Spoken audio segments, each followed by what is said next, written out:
Shri Ram Jai Ram Jai Jai Ram Om Shri Ram Jai Ram Jai Jai Ram Om Shri Ram Jai Ram Jai Jai Ram Om Shri Ram Jai Ram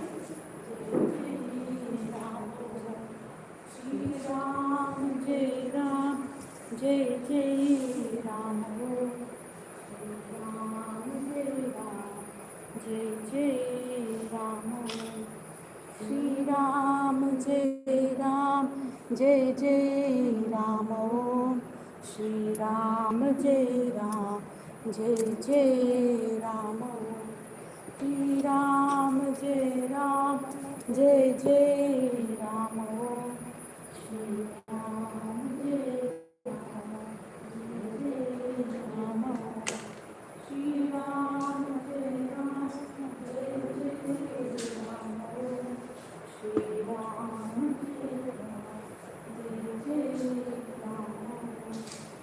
Shri Ram Jai Ram Jai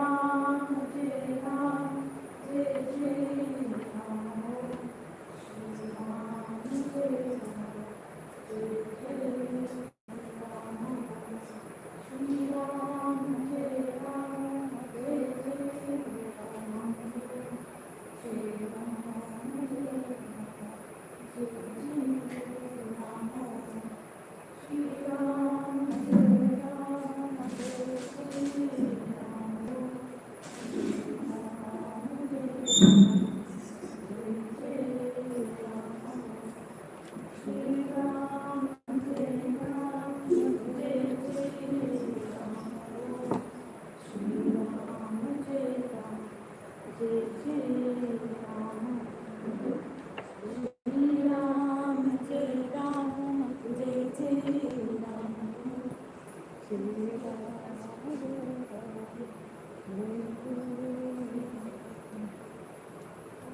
Jai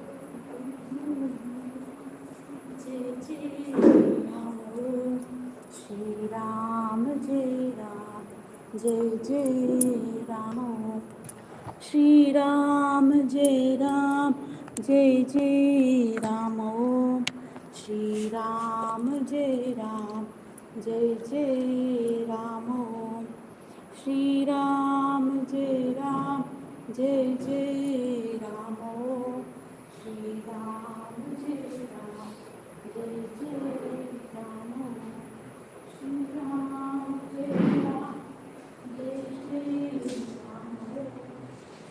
Ram Shri Ram Jai Ram Jai Jai Ram Shri Ram Jai Ram Jai Jai Ram Shri Ram Jai Ram Jai Jai Ram Shri Ram Jai Ram Jai Jai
Jai Jai Ram Shri Ram Jai Ram Jai Jai Ram Shri Ram Jai Ram Jai Jai Ram Shri Ram Jai Ram Jai Jai Ram Shri Ram Jai Ram Jai Jai Ram Shri Ram, Jai Ram, Jai Jai Ram. Shri Ram, Jai Ram, Jai Jai Ram. Shri Ram, Jai Ram, Jai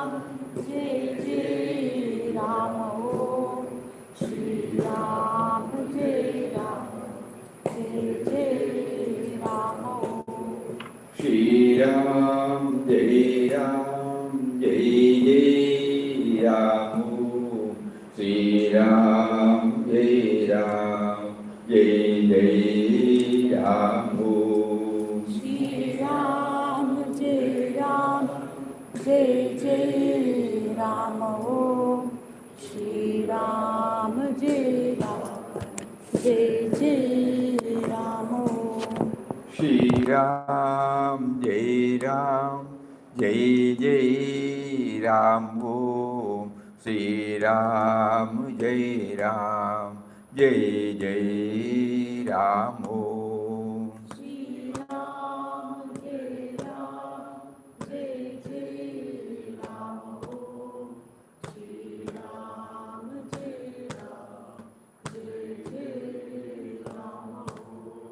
Shri Ram, Jai Ram, Jai Jai Ram. Shri Ram, Jai Ram, Jai Jai Ram. Shri Ram, Jai Ram, Jai Jai Ram.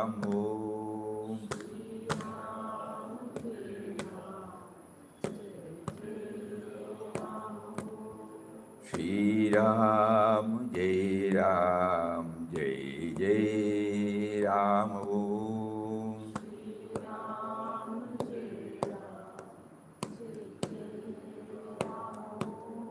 Shri Ram, Jai Ram, Jai Jai Ram. Shri Ram, Jai Ram, Jai Jai Ram. Shri Ram, Jai Ram, Jai Jai Ram. Om Shri Ram, Jai Ram, Jai Jai Ram. Om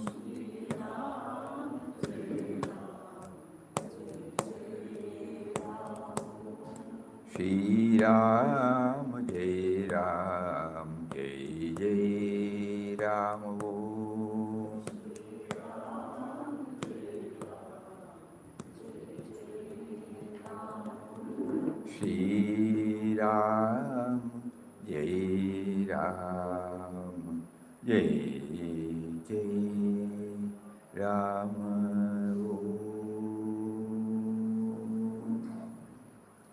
Om Shri Ram, Jai Ram, Jai Jai Ram. Hari Om to everybody.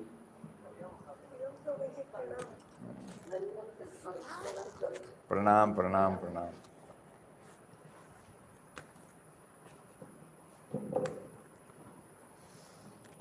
So for the past 2-3 days, we have been trying to dwell on the question raised, how to become one with Him.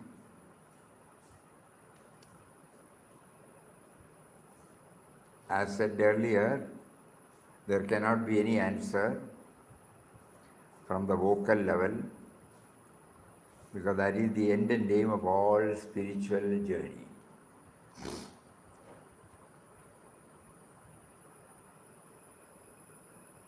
It is past thoughts, therefore it cannot be explained.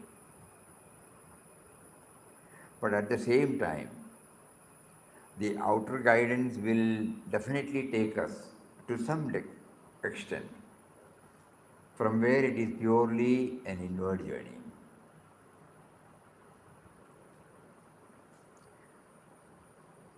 Through the words of masters who have scaled the heights,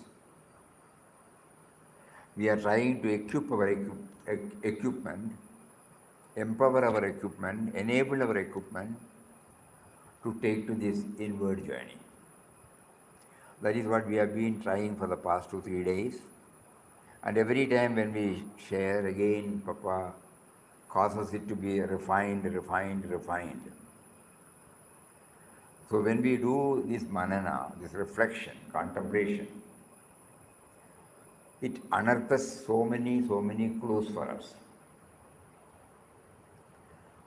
So what we have been trying for the past 2 days, let us now try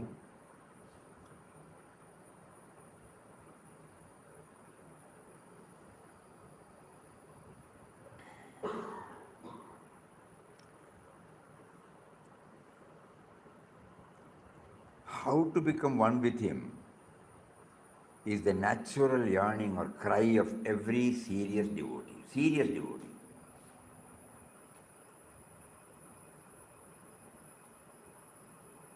Our spiritual preceptors teach us that even to aspire on these lines, we need His grace. So devotees can take it that through this inner urge to move towards Him, God is preparing the bhakta to connect himself or herself totally with Him. So that much encouragement we get from Him.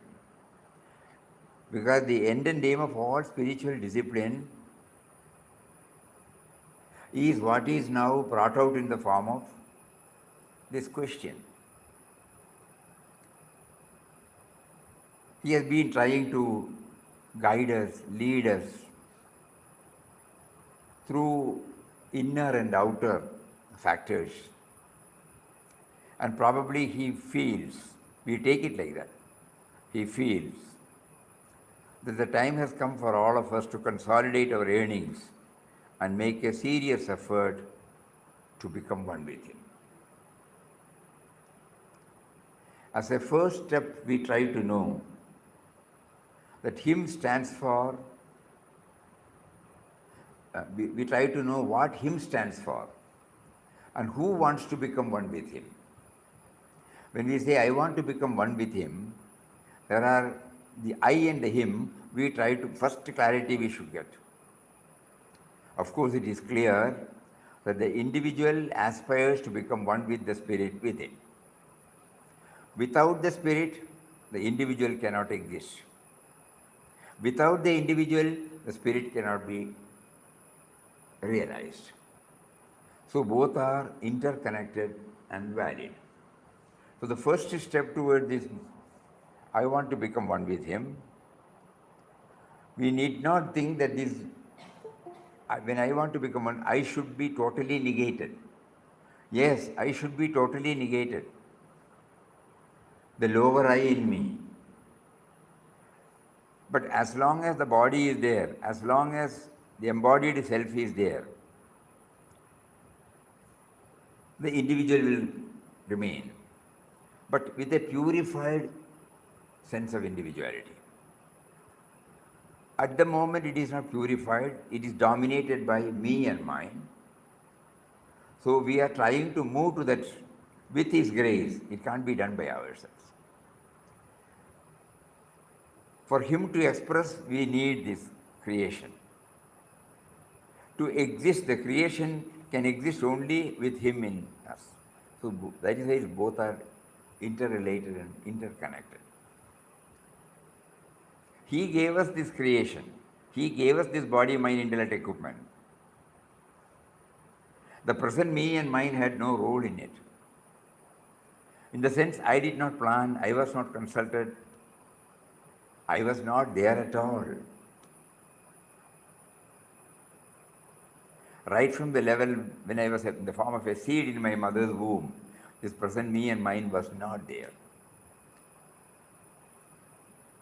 So it becomes clear now. So He gave us this equipment. Parents are the instrumental cause, that's all. So we have to keep on dwelling on these aspects. Suppose there is a mango tree or a jackfruit tree or a coconut tree or an arecanut tree. We know that it has come from a seed of another tree. And that tree has come from the seed of another tree. So similarly, we don't know the first seed from where that particular species started coming. and we don't know its origin. Just like us. We were born to our parents, parents were born to their parents, their parents were born to their parents. We don't know from where it started. So these are all some of the inputs by which we try to connect ourselves with him. The sadhaka must have tried so many ways to get an answer to this fundamental question of becoming one with him, but still he or she feels that it remains unanswered in spite of the fact that the sadhana done so far might have given some fleeting experience of him in different ways.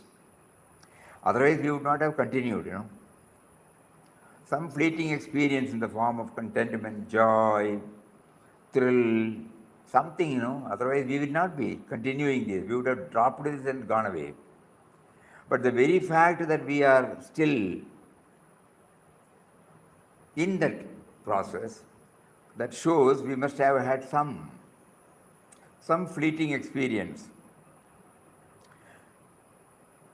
in the way in which I can understand. It cannot be in the general way.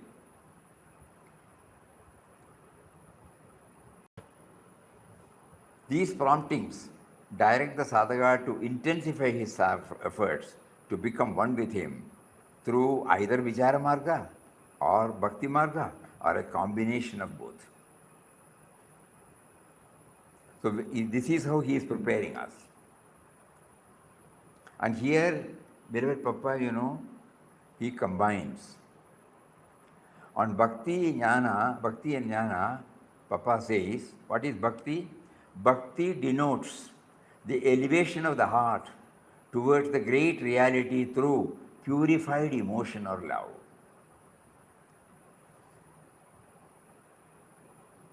Jnana is the awakening of the intellect to the consciousness of the indwelling truth through discrimination, dissociation. The first definition we get about bhakti and jnana. Normally when we say bhakti towards a deity comes in our mind. I am a Guruvayur Bhakta, I am an Ayyappa Bhakta, I am a Vishnu Bhakta, I am like that, Shakti Bhakta, Rama Bhakta, Muruga Bhakta, Krishna Bhakta, like that it comes. That is only the stepping stone. Because we would like to establish a mystic relationship with those deities. It gives us joy. It would have been all right if we pursue it with that, but our mind does not. As soon as we go to a place of worship, when we develop our bhakti toward the deity, we get joy when we are there, we have the darshan. The moment we think about the deity, something wells up, positive thing. Everything is good. But the problem is, when we have our darshan and come back, we leave the deity there. To have the darshan, again we go to the deity there. Whereas the deity is the symbol of the indwelling reality. So in order that I become aware of his presence inside, I go outside and have his darshan. Same bhakti relationship can be maintained with the same deity, provided I try to bring him or make him stay with me, whether I go to that particular temple or not. Initially I will go to the temple. Initially I go to ashram, where I meet a guru. That guru definitely inspires me. But when I go back, I leave the guru there. Whereas the guru has touched and awakened in me, so I just imagine, what is it that had happened to me? So the moment I think about him, I should feel. Today is the Independence Day. We wanted to say a few words, we forgot.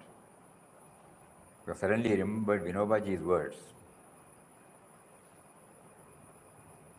So this is the day on which we all mentally feel elated, because we go back to our childhood days when how we were with the flag, were celebrating it in our school, in the place where we stay. There will be a lot of cultural activities.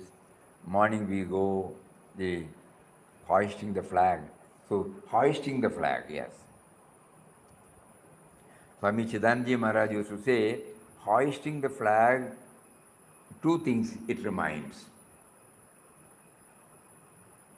Here it stands for Bharat Mata.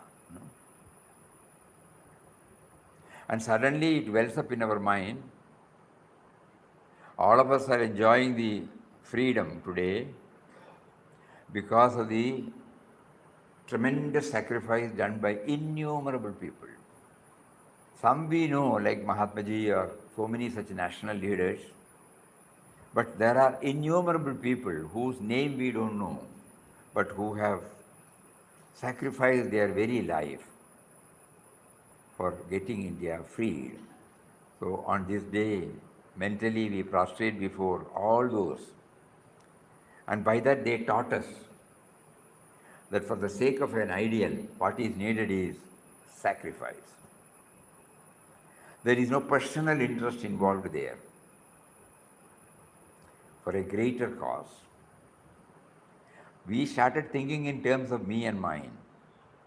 But that is possible only because of the ambience now provided in the name called freedom. Papa used to say, freedom is not license, it's a responsibility.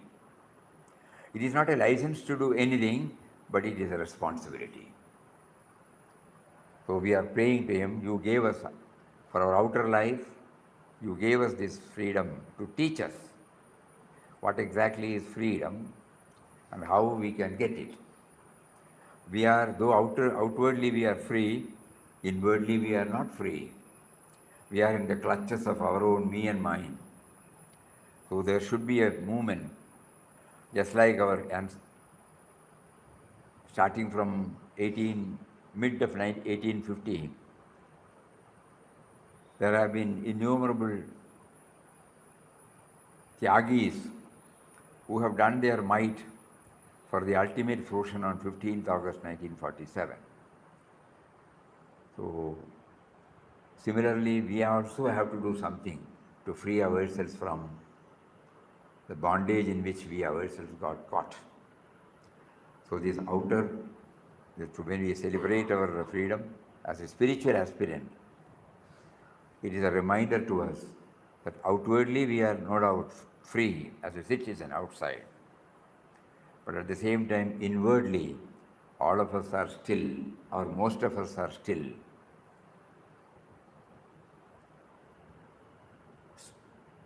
confined, or we are enslaved by our own me and mine, our own vasanas. So our effort is to get ourselves free, and we look at the freedom movement, what all they did. The first and foremost thing we learn is they became selfless. The ideal outweighed everything. All personal desires, ambition, cravings, infatuation, everything became the secondary, and the primary thing was to free the country from the clutches of the foreign rule. So similarly, we have to think about our own struggle to free ourselves from the clutches of me and mine.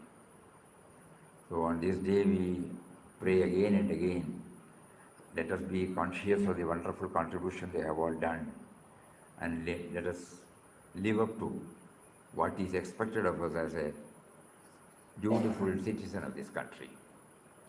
That is why we remember to have read, an Uttama Bhakta should be an Uttama citizen. An Uttama citizen should be an Uttama Bhakta. Because both are one and the same.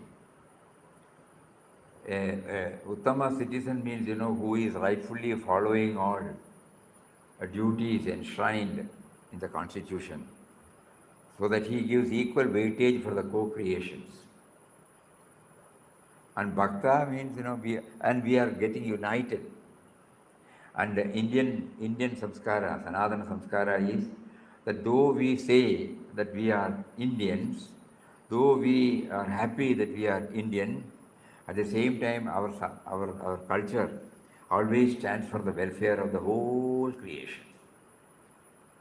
In all our Shanti Mantras, we never limit ourselves to one country or one set of people. But we always think we pray for the welfare of Sarveshaam Svastir-Bhavatu, Sarveshaam Shaantir-Bhavatu, Sarveshaam Manggalam-Bhavatu, Sarve Bhavantu Sukhinah, Sarve Santhu nirbhaya, Sarve Bhadrani Pashyantu, Ma Kaschit Dukkhavagya. This is the Sanatana Samskara. Here the me and mine does not come, though we identify ourselves as Indian. Because this is the Indian culture is that has been passed on to us by time immemorial, by saints. Because this is the land of saints. It has been passed on to us. Any Shanti Mantra, you will finally say, Loka Samasta Sukhino Bhavantu. Any prayer.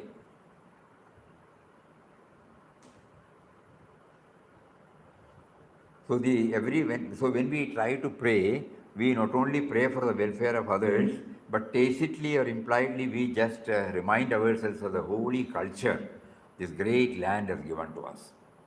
It is never thought in terms of me and mine. Always it stands for the entire creation, not only humanity. Sarveshaam, Sarve Bhavantu Sukhinah.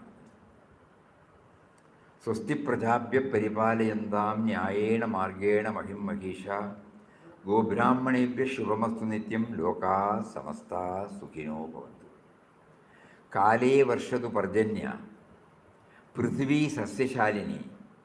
It did not say only Bharat, Prithivi. Kale varshathu parjanya. We should be blessed with timely rains. Let the whole earth be full of greenery, Prithivi sasya shalini. Desoyam kshobha rahitha. We should be free from famine. All. Sajjano santhu nirbhaya. Noble people should be able to influence others. That means I should become noble, then only I will be able to recognize the nobility in others. So these are all some of the Shanti Mantras. Kshemam sarva prajanam. See, Kshemam sarva prajanam. Prabhavatu balavan dharmigo bhumipala. The ruler should be righteous. Kshemam sarva prajanam. Everybody, welfare should be there. Prabhavatu balavan dharmigo bhumipala. Kale kale Vash. Vyatayo yam. Timely rains I should get. Vyatayo yam tu nasham. We should be free from disease. Durbhiksham, famine. Choramari, storm. Now cloudburst. So many things, So we are praying every day. Choramari. Shanamapi jagadam masmapur jivaloke. Jainendram dharmachakram prabhavatu satatam. Last line. Sarva saukya pradai. So that is a rich heritage passed on to us by our saints from time immemorial. So on this day, when we think about Independence Day, the field has been given to us. We become aware that the field has been given to us to express our noble culture. So let us all rededicate ourselves mentally and do in our own way whatever is possible. Sarva bhuta hiterata. It should be beneficial to everyone, whether he stays in India or abroad. Because suddenly I remember, whenever there is an invention or a discovery or an innovation in any part of the world, I become the beneficiary. Similarly, all my thoughts, words and deeds should also go to the benefit of others. So all these things should well up in our mind on the day of independence. So we pray and we salute before all those masters. And why we remember Mahatma Ji more than anybody else? It was he who brought in the spiritual dimension in this movement. Because he has specifically mentioned, whatever I do, it is only for realizing God. Whether it is social reforms, whether it is freedom movement, whether it is any other movement which he took up, khadi or cottage industry, all things are not to reform the society, but he specifically mentioned it is all there before me only to realize God. And he also added, if someone were to tell me that I can realize God if I go to Himalayas, I would have done. But then I realized he is not beyond his creation. I don't have to go anywhere. He is before me in the form of his creation. To love his creation is to love him. To serve his creation is to serve him. So that is why Gandhiji still lives in all of our mind, because he gave the spiritual dimension. He reminded of the noble tradition this great land of ours has given to us. So let us all think about it. Anyway, coming back to our text. So as a first step, we try to know that him stands for what him stands for and who wants to become one with him. Of course, it is clear now that the individual aspires to become one with the spirit within. Without the spirit, the individual cannot exist. Without the individual, the spirit cannot be realized. So both are interconnected and valid. The sadhaka must have tried so many ways to get an answer to this fundamental question of becoming one with him, but still he or she feels that it remains unanswered in spite of the fact the sadhana done so far might have given him some fleeting experience of him in different ways. These promptings direct the sadhaka to intensify his efforts to become one with him through vichara marga or bhakti marga or a combination of both. So, on bhakti and jnana, here when always Papa refers to the bhakti in the real spirit, not centered on a deity, but the Bhagavan in all. The Bhagavan who prompted us to make the deity, An individual like us was prompted from within to do the sculpture work on a granite stone or a marble and to bring out a form. At the same time, another human individual who is named as, he is called the sculptor. Another individual who called the Tantri superimposed the inner prana shakti on that deity with a prayer deep from the heart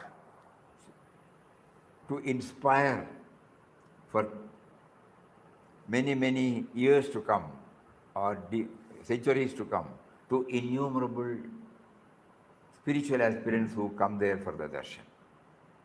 So that is how the deity, it becomes a deity from Vigraha. But that means it comes from within.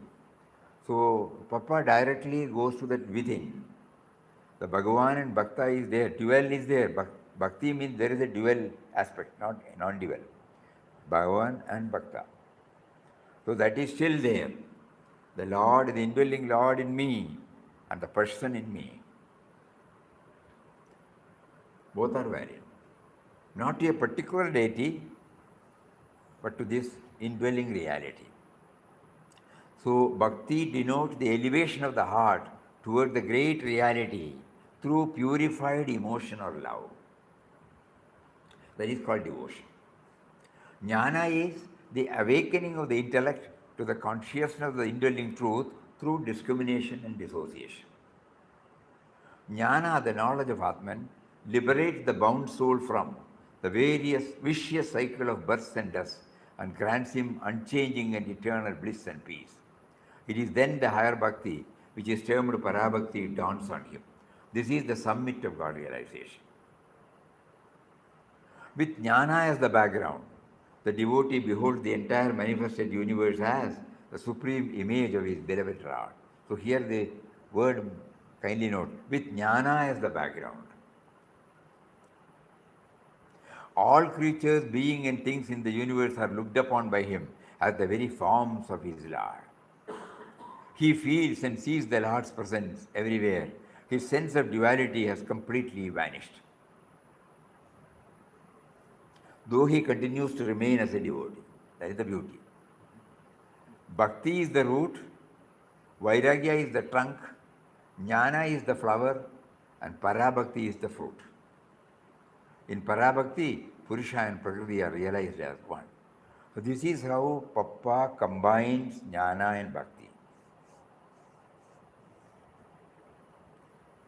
This combination of Jnana and Bhakti enabled him to scale the heights and get stabilized in it. Thus, beloved Papa combines both Bhakti and Jnana to progress on the spiritual path, which would ultimately result in becoming one with him, and then look at the world through Parabhakti, universalized vision. Through the path of knowledge, the indwelling Lord first makes the devotee equip the intellect with all that is needed to pursue the path, so that it can realize him. That is how Upanishads came, that is how Srimad Bhagavad Gita or Vedas, Shastras, so many things, to mentally or intellectually equip ourselves to take to this journey. So through the path of knowledge, the indwelling Lord first makes the devotee equip the intellect with all that is needed to pursue the path so that it can realize him. Here the devotee unknowingly makes use of the thought for achieving the goal.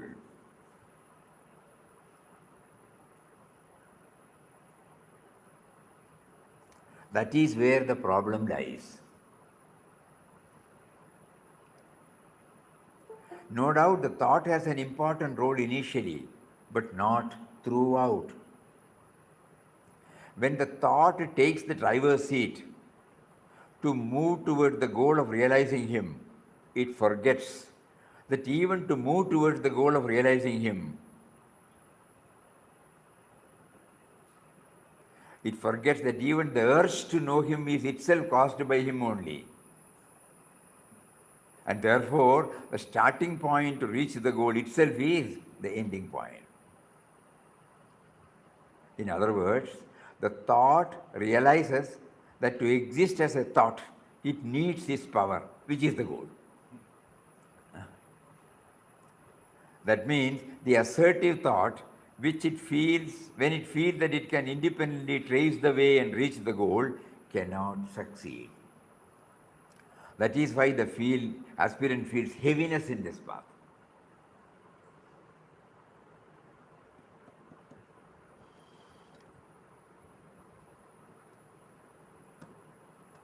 Whatever that has been imparted to us by the spiritual preceptor, whatever that has been touched and kindled in us through scriptures, we try to assimilate, absorb, and then take to inward journey with the help or with the vehicle called the thought.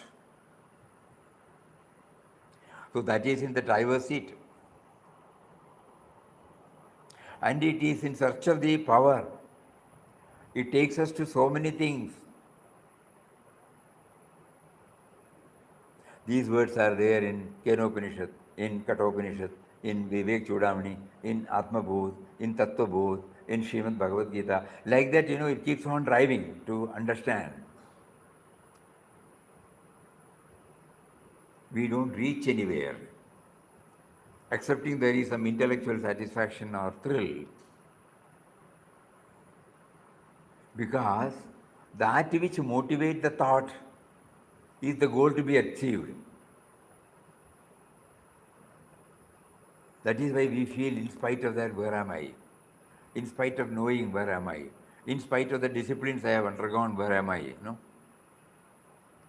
Whereas in the path of bhakti, there is a sweet relationship between the bhakta, the individual, and Bhagavan, the spirit.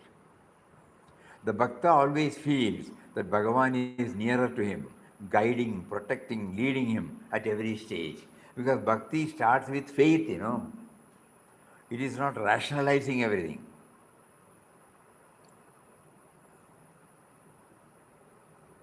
That is why Papa said, bhakti is the root. So faith in the words of masters, faith in the words of scriptures, faith in the words of everything. That he is there, he is there, he is there within me. I have not realized, but I have got that faith. My Guru says, God is within you.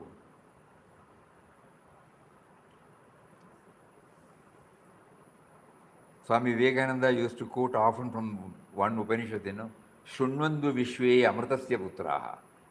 Hey, please hear, he says, you are all heirs of immortal bliss. You are not a pauper. You are the heirs of immortal bliss. So these words, inspire us. It gives us the faith. So the Bhakta always feels that Bhagavan is nearer to him, guiding him, protecting, leading him at every stage. The Bhakta becomes aware of the 4 stages in spiritual journey. Nearness of him first, feeling his presence within, feeling the presence in all, and finally to become one with him.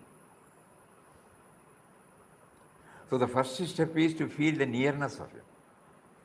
That is why we do nama chanting, bhajan, glorifying, kirtayanto mam, to glorify him. All these things I do to first feel the nearness of him. And we have been promised that when we try to, through daily communion with him, we talk to him every day.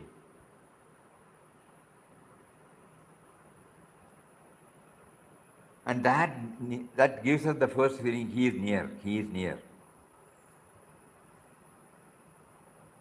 And then slowly the presence is felt.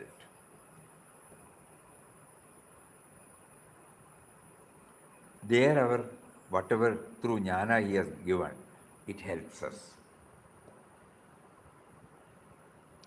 That is why Papa said, with jnana as the background, with jnana as the background, the devotee beholds the entire manifest. So the bhakta becomes aware of the 4 stages. Hence the path of devotion is relatively easy because it makes the aspirant feel safe in him. There is therefore no heaviness. Viral Papa deeply cherished his relationship with this power, whom he addressed as Ram. He thus explained his experience. Ramdas is like the river Ganges, which, having reached the ocean, still flows towards it.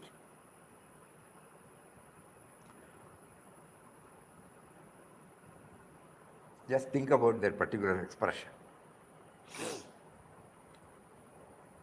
When we were learning history or something, we have all seen this geography, Brahmaputra, how Ganges comes, Yamuna, and then they join the ocean. But still it is flowing, From time immemorial it is flowing. Just because I have put this in the ocean, it doesn't stop. We look at the rivers in our own place.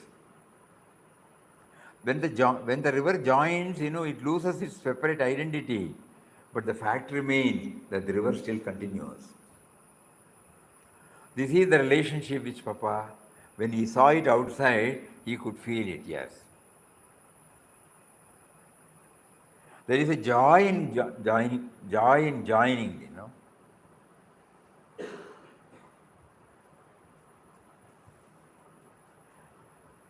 That is why somebody used to say, when the river joins, you see the, what do you call it? Some sound, some ripples. They are very happy to join, And they continue to join. They never feel sorry because they are losing their identification, individual identification. So that type of relationship Papa felt, honestly felt. Beloved Papa deeply cherished his relationship with this power, whom he addressed as Ram. He thus explained his experience. Ramdas is like the river Ganges, which, having reached the ocean, still flows towards it.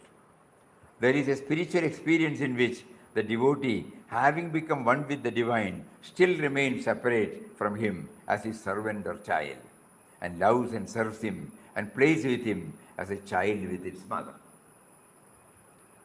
So this is how the preamble now got shaped. How to become one with him. So there are 2 paths. Actually, 2 paths are not different. One is complementary to the other. But that is, in other words, we say combination. And in this we would have found thought level and the feeling level. Jnana path, it is purely on thought level. It's a thought level exercise. Whereas bhakti is the feeling level exercise.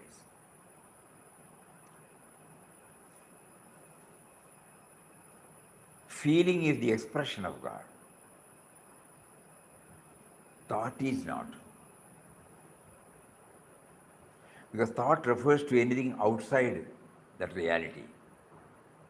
Whereas feeling, you develop a feeling for others, compassion. It is not a product of any thought. It is spontaneous. Sacrifice, selflessness. Just start analyzing, you will find spontaneity will be there. Suddenly it comes with the least self-interest. That is the feeling. So it is better to rely on that feeling always. But feeling at times, as Vinobaji usually put it like this,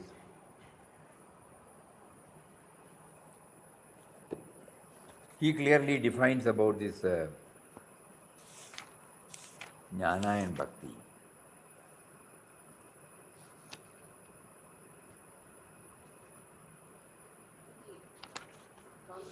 Oh.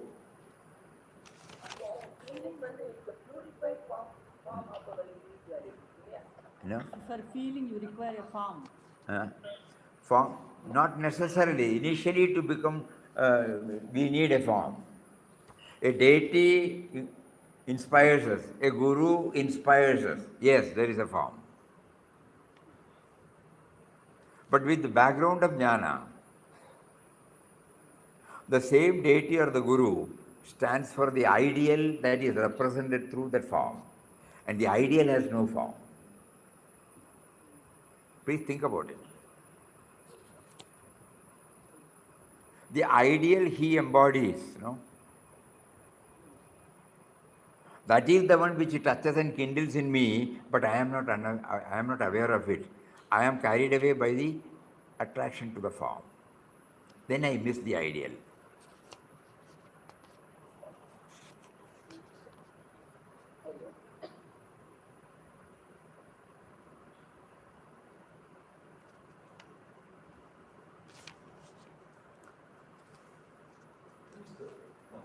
Wisdom is both sides of the coins. Both? Side of the coins. That is why bhakti is safest also. In one article, he says, bhakti is like the water. Jnana is like the soap. To cleanse our body, we need soap. But by soap itself, we cannot do that.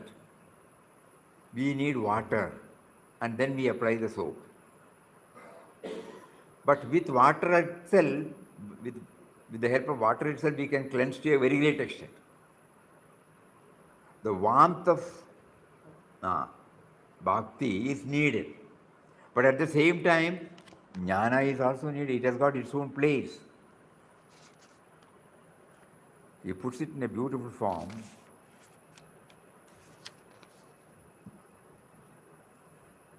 The warmth of saguna to remove the subtle impurities of the mind.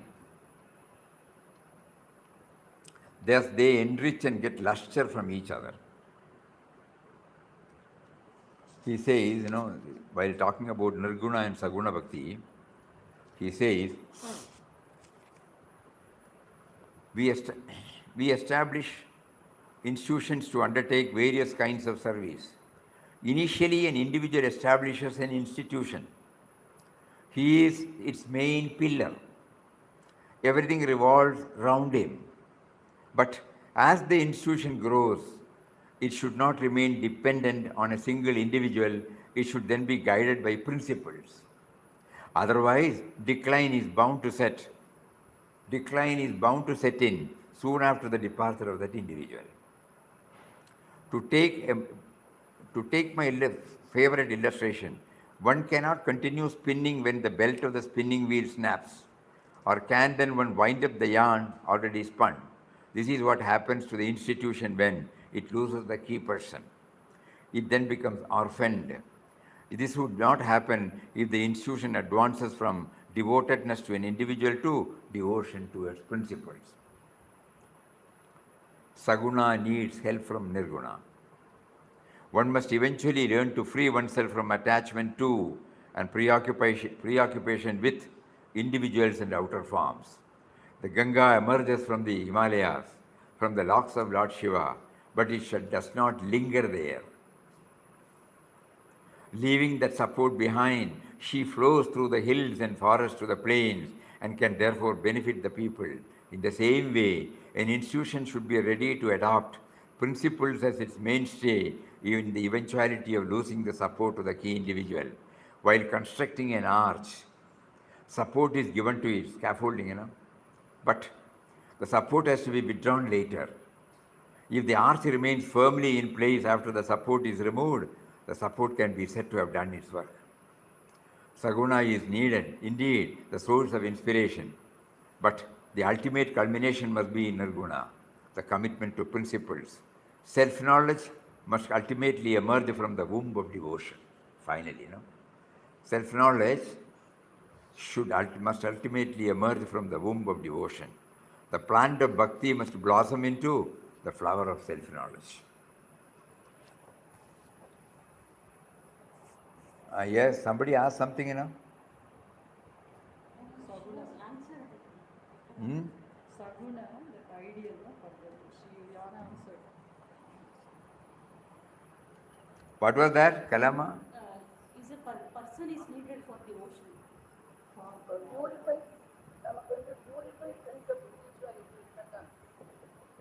And you have to speak loudly. We couldn't hear. Purified form of individuality is we have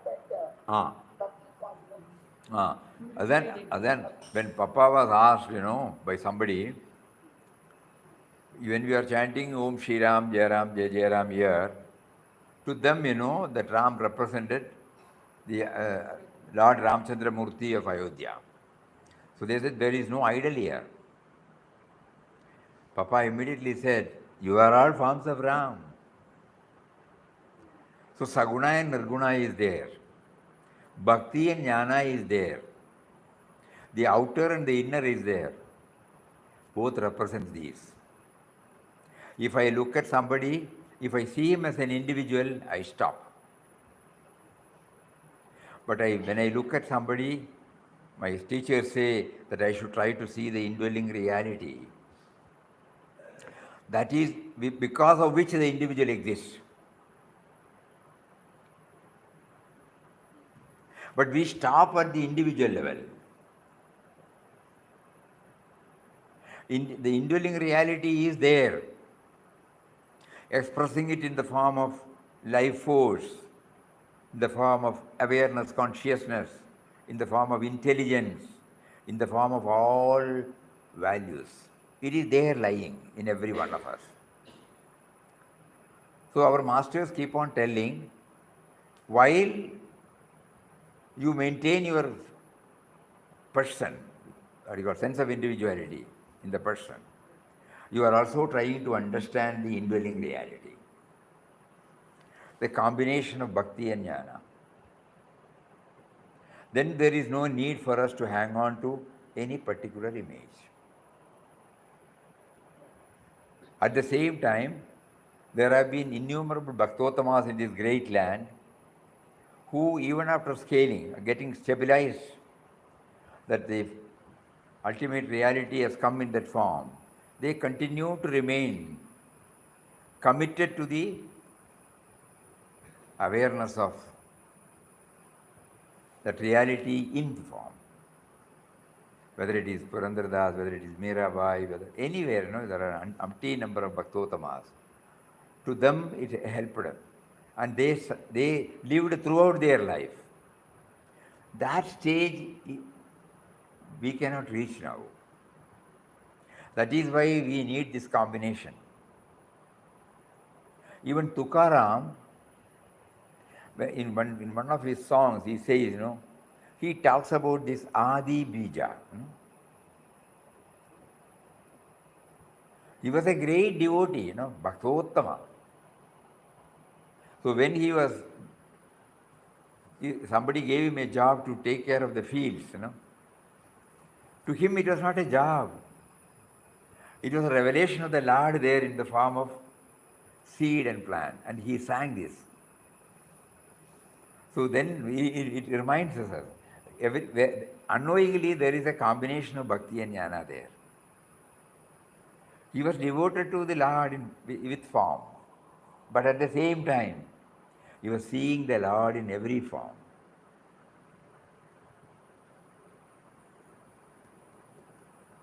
So ours is now, God has given us that, That is why we go to temples with all our faith. We stand there in queues for hours together. We spend a lot of money and time to reach there.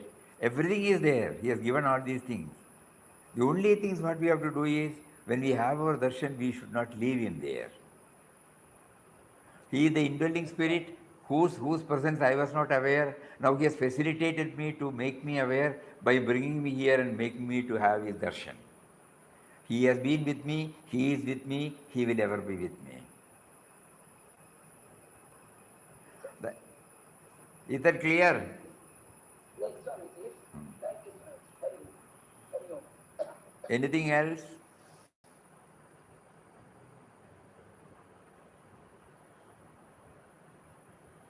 That is why yesterday we went through one particular sloka, you remember? Mat karmagridu, mat paramo, mat bhaktaha, sangavarjita, nirvaira sarvabhudeshu, ya sa mameti pandava. One who does not work for me alone and has me for his or her goal, is devoted to me, is free from sensory attachment, and bears no enmity towards any being, he or she attains to me, O Pandava. A very simple sloka. Adi Shankaracharya, when he wrote commentary on Bhagavad Gita, Vinobaji says,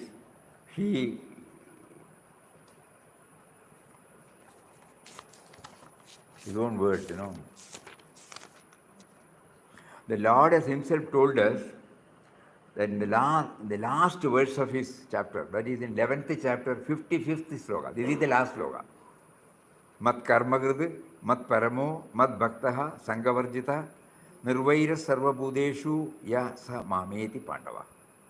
That means, in the last verse, how to do it, how to make it a reality, how this can come about. Shankaracharya has in his commentary called this verse the quintessence of the Gita.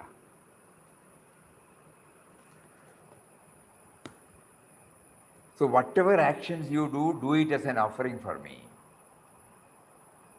When we were going to a temple, we carry some flowers, we carry some fruits and place it before the sanctum sanctorum. That is how Lord teaches us. But here he wants to broaden the sphere. All actions, whatever actions, do it as an offering for me. You are working in an office, treat that as serving the Lord. Working in the household, you are serving the Lord. It is a fact. If the whole universe is his form, any work that one does is service to him. That is called mat karma girde. You transform all your activities as activities offered to me. At home, in the office, with friends.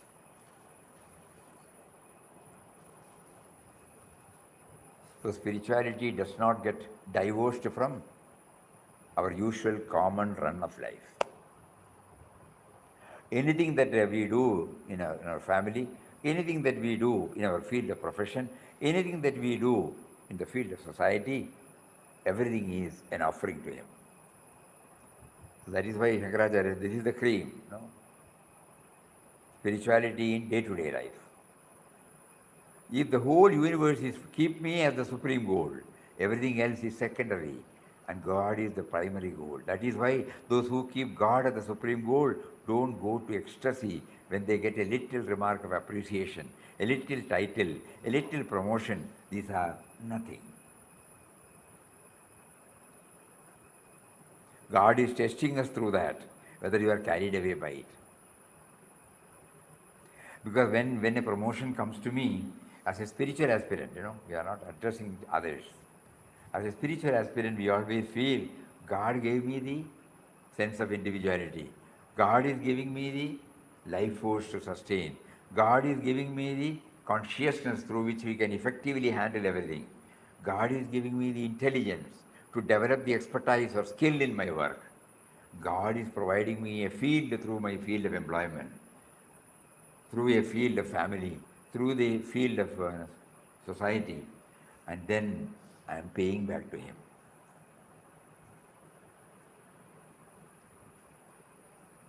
So, don't go ecstasy when they get a little remark of appreciation, a little title, a little emotion. These are nothing. The greatest thing is this bhakti, mad bhaktaha, be my devotee. The only relation between you and me is pure love. That is called devotion. In spite of the love can be touched and kindled, in this way. In spite of the fact that I do not recognize you, in spite of the fact that I have not remembered you, in spite of the fact that I have not dedicated anything to you, so far I have been thinking only about me and mine, still you have not left me.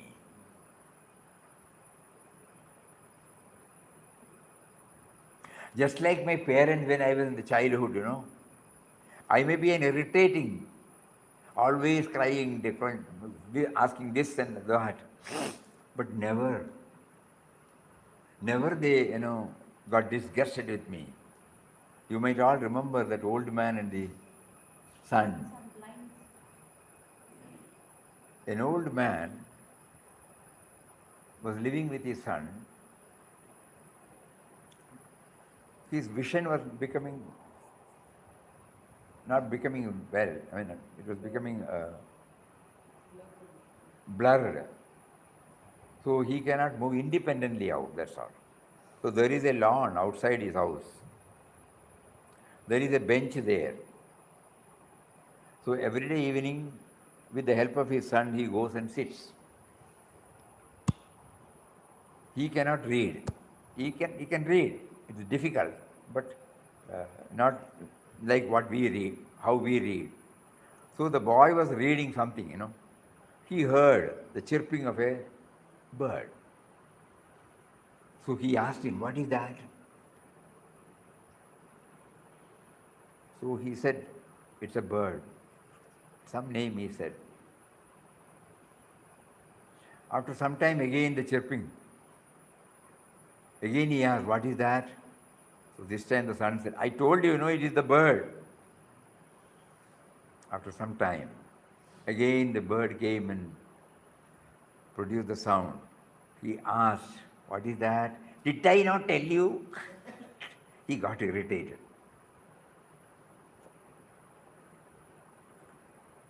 The father got up, slowly went back to his house. After some time, he brought a diary.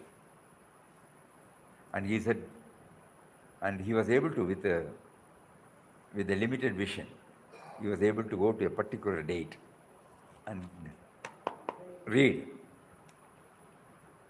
So he read, today is the happiest day for me because my son, who is 4 years old, started asking me the same question again and again, and I answered for 17 times or 18 times with the same joy, because the boy does not feel that I will get irritated. He got that freedom to me. He never thought, I have been repeating, Dad will get irritated. No, never thought. And this was that boy. The boy who got irritated on the third repetition, he was the same boy. Then when he read that, he immediately got up and hugged his father and told him, sorry, I should not have done that. So that is the relationship of love. No? There is no grumbling, there is no complaint, there is no irritation. That similarly, I have ignored him all these years, who has been within me. I have never said thanks to him. I have never offered anything to him. I have been limiting in my own world of me and mine, but we still, everyone can count their age.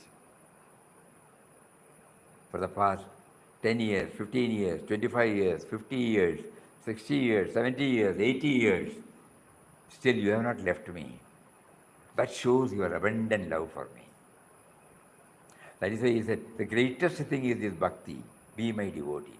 The only relation between you and me is pure love. Sangha-varjita, free from any sensory attachment. Free the mind from various attachments. Because then I will forget you.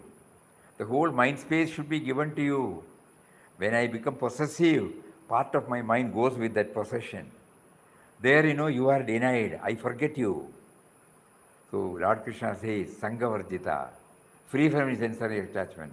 Free the mind from various attachments. Attachments will go, but love will remain. You may be detached from your friend, but you will be loving your friend. Detached from the wife, but will love and serve the wife.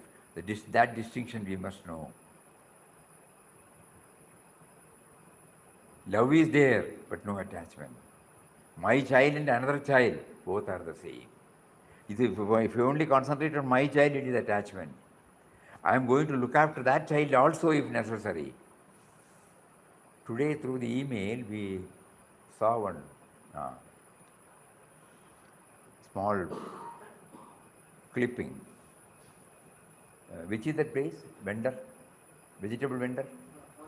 Vegetable vendor. Where? Assam. In Assam, the photo is there. A vegetable vendor, when he was a small boy, or probably a youth, he saw a girl child in the garbage bin. He took her and he decided not to marry and brought her up. Today she is the Assistant Income Tax Commissioner. He is still selling the vegetables. Just imagine. No attachment. At the same time, love. My child and another child, both are the same. I am going to look after that child also if necessary. So it is an expansion, not a contraction. Attachment means contraction. Expansion, where you accommodate everybody. Not that you renounce anything. Only, I was bothered about only X, Y, Z. Now I bring in not X, Y, Z, A to Z, that's all. It is so without any attachment, but with only pure love. Then comes the important teaching of jnana and bhakti, nirvairam sarvabhuteshu, with no hatred towards any being. There is no difficulty about why should I hate? There is the same self in all beings. A little thinking will give us that conviction. He who is such person become one with me. How to become one with, they are trying. So through bhakti, this is how he develops it.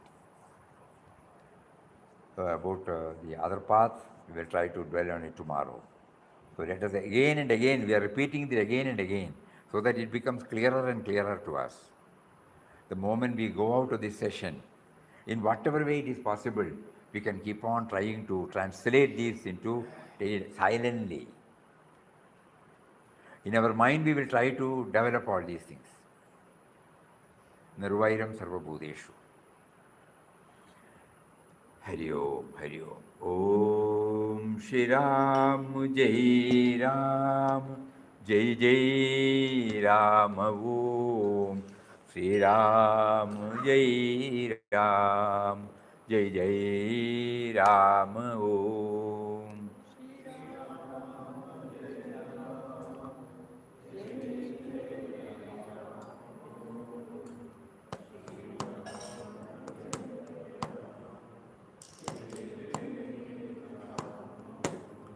Shri Ram